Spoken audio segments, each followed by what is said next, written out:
تین قبروں کی عجیب کہانی۔ قاہرہ میں ایک اونچی پہاڑی پر ایک شخص نے تین قبریں دیکھیں جو کہ ایک ہی لائن میں بنی ہوئی تھیں اور بالکل ہو بہو ایک جیسی تھیں، مگر ان کی خاصیت یہ تھی کہ تینوں قبروں پر الگ الگ اشعار لکھے تھے۔ ایک قبر پر لکھا تھا، وہ شخص اپنی زندگی میں کیا لذت کر پائے گا جو یہ بات جانتا ہو کہ اللہ تبارک و تعالیٰ اس سے ضرور باز پرس کرے گا، اور اس نے جو اللہ کے بندوں کے ساتھ ناانصافیاں کی ہیں اس کا بدلہ لے گا، اور جو اس نے بندوں کے ساتھ بھلائیاں کی ہیں اس کی اسے جزا ملے گی۔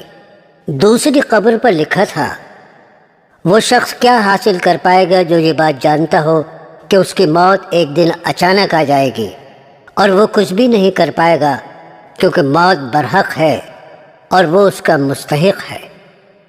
تیسری قبر پر لکھا تھا، وہ شخص زندگی کے مزے کیسے لوٹے گا جس کا رخ ایک ایسی منزل کی طرف ہے جس پر پہنچنا جوانوں کو بوڑھا کر دیتا ہے اور چہروں کے نقشے کو مٹا دیتا ہے اور اس کے جوڑ جوڑ کو کمزور کر دیتا ہے۔ یہ تینوں قبریں ایک اونچی پہاڑی پر موجود تھیں۔ جب اس شخص نے تینوں قبروں کو دیکھا اور ان اشعار کو پڑھا جو ان تینوں قبروں پر بڑی ہی خوبصورتی کے ساتھ لکھے ہوئے تھے، ان قبروں کا راز جاننے کے لیے وہ شخص قریب کی بستی میں پہنچا اور اس نے ایک بزرگ شخص سے ان تین قبروں کے بارے میں دریافت کیا تو اس بزرگ نے جواب دیا، یہ تین قبریں تین سگے بھائیوں کی ہیں۔ اس شخص نے معلوم کیا کہ جو اشعار ان تین قبروں پر لکھے ہیں ان کا کیا مطلب ہے۔ تب اس بزرگ شخص نے کہا، یہ اشعار جو آپ دیکھ کر آئے ہیں وہ ان تینوں بھائیوں کی گزری ہوئی زندگی کی وصیت ہے۔ اس شخص کی ان تین قبروں کا راز جاننے کے لیے دلچسپی اور بڑھ گئی اور وہ اس بوڑھے شخص سے کہنے لگا، آپ ان تینوں بھائیوں اور ان کی وصیت کے بارے میں مجھے تفصیل سے بتائیں۔ اس شخص نے کہا کہ یہ تین بھائی تھے۔ بڑا بھائی بادشاہ کے یہاں ایک بڑا عہدیدار تھا جو شہروں اور لشکروں کے انتظام پر مامور تھا اور وہ بادشاہ کے ساتھ رہا کرتا تھا۔ دوسرا بھائی تاجر تھا اور تیسرا بھائی عبادت گزار شخص تھا جس نے عبادت کرنے میں اپنی پوری زندگی گزار دی۔ جب اس کی موت کا وقت قریب آیا تو اس کے دونوں بڑے بھائی اس کے قریب آئے اور بڑے بھائی نے کہا، اے میرے بھائی، تمہیں اگر کوئی وصیت کرنی ہے تو مجھ کو بتاؤ، میں اس کو پورا کروں گا۔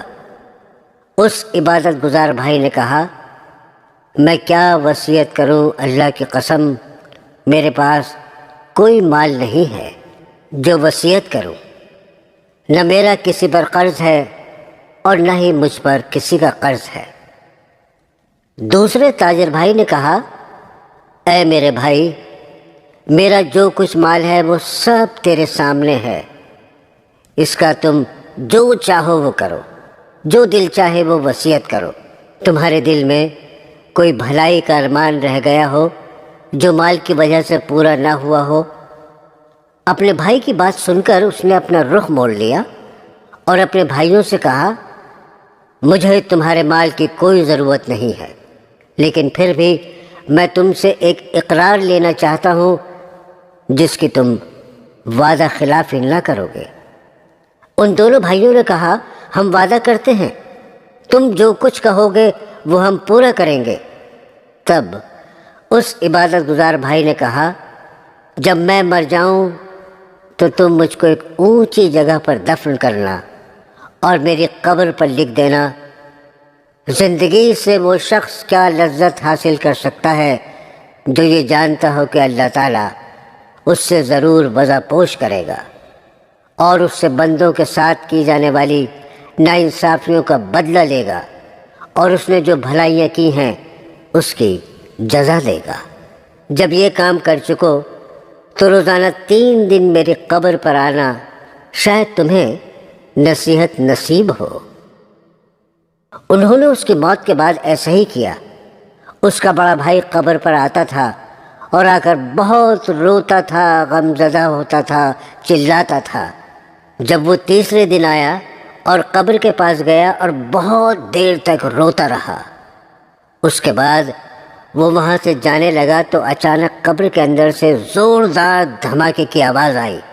وہ یہ آواز سن کر خوفزدہ ہو گیا اور وہاں سے فوراً اپنے گھر آ گیا۔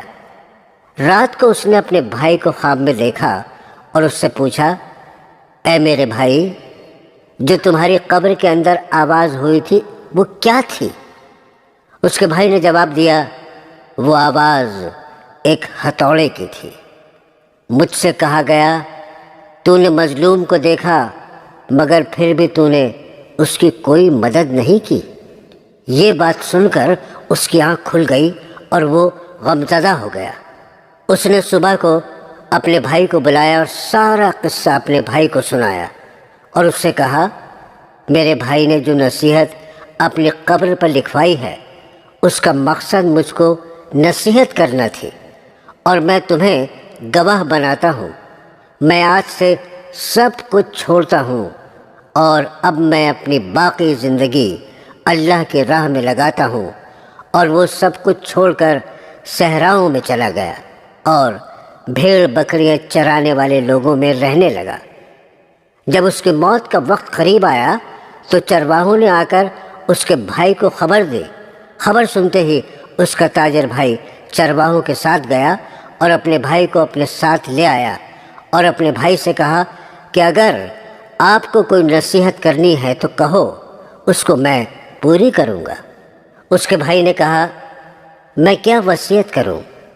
میرے پاس تو اب کچھ بھی نہیں ہے، لیکن تم سے ایک اقرار لیتا ہوں جیسے تم پورا کرنا۔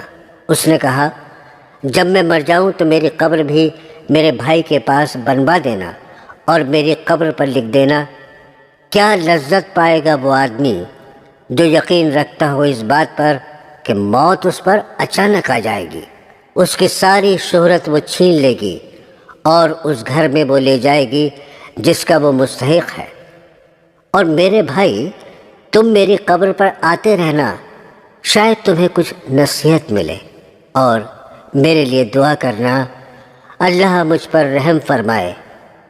جب وہ مر گیا تو اس کے بھائی نے اس کی وصیت کے مطابق ویسا ہی کیا۔ وہ اس کی قبر پر روز جاتا تھا اور اس کے لیے رو رو کر دعا مانگتا تھا۔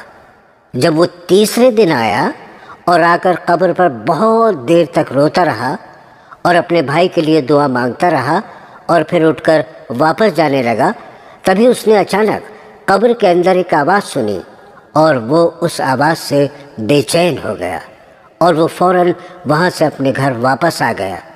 رات کو اس نے خواب میں اپنے بھائی کو دیکھا۔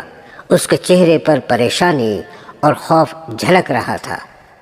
اس نے کہا، بھائی، میں بہت مصیبت میں ہوں۔ میں نے کہا، بھائی، میرا کیا ہوگا؟ اس نے جواب دیا، جس نے دنیا میں آخرت کے لیے جو کچھ نیکیاں کی ہیں وہ دیکھ لے گا۔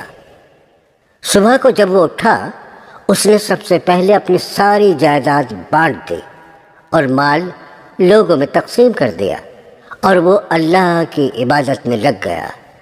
جب اس کی موت کا وقت قریب آیا تو اس نے اپنے بڑے بیٹے کو بلایا اور اس سے کہا، جب میں مر جاؤں تو مجھے میرے بھائیوں کے پاس دفنا دینا اور قبر پر لکھ دینا، کیسے مزے لوٹے گا وہ آدمی جس کا رخ ایسی منزل کی طرف ہے جس پر پہنچنا جوانوں کو بوڑھا کر دیتا ہے، جو چہرے کے نقشوں کو بہت جلد مٹا دیتا ہے اور اس کے جوڑ جوڑ کو کمزور کر دیتا ہے۔ مجھے دفنانے کے بعد میری قبر پر آتے رہنا، شاید تمہیں کوئی نصیحت ملے۔ بیٹے نے اپنے والد کے مر جانے کے بعد وصیت پر عمل کیا۔ رات کو اس نے اپنے والد کو خواب میں دیکھا۔ وہ کہہ رہے تھے، بیٹا، موت قریب ہے، تم آخرت کے سفر کی تیاری کر لو، اپنا سامان باندھ لو، جس گھر سے تمہیں نکلنا ہے اس گھر کی طرف جہاں تمہیں جانا ہے۔ صبح کو اس نے اپنے خواب کے بارے میں سب کو بتایا اور وہ دنیا سے رخصت ہو گیا۔ یہ کہہ کر بوڑھا خاموش ہو گیا۔ محترم عزیز دوستو، یہ 3 قبروں کا واقعہ آپ نے سنا۔ اس واقعے سے ہم سب کو نصیحت لینی چاہیے۔ اس کا مقصد یہ ہے کہ اللہ تعالی ہم سب کو یہ خبردار کرتا ہے کہ اے لوگو، مرنے کے بعد تمہارے ساتھ کیا معاملہ ہوگا۔ تم دنیا میں مال جمع کرنے میں لگے ہو، مگر مرنے کے بعد صرف تمہارے اچھے اعمال ہی کام آئیں گے۔ تمہارے اعمال کا ہی حساب ہوگا، لہذا ابھی سے تیاری کر لو، دنیا کے عیش و آرام سے نکلو۔ اے میرے عزیز دوستو، ابھی وقت ہے، سنبھل جاؤ، ایسا نہ ہو کہ وقت ہاتھ سے نکل جائے۔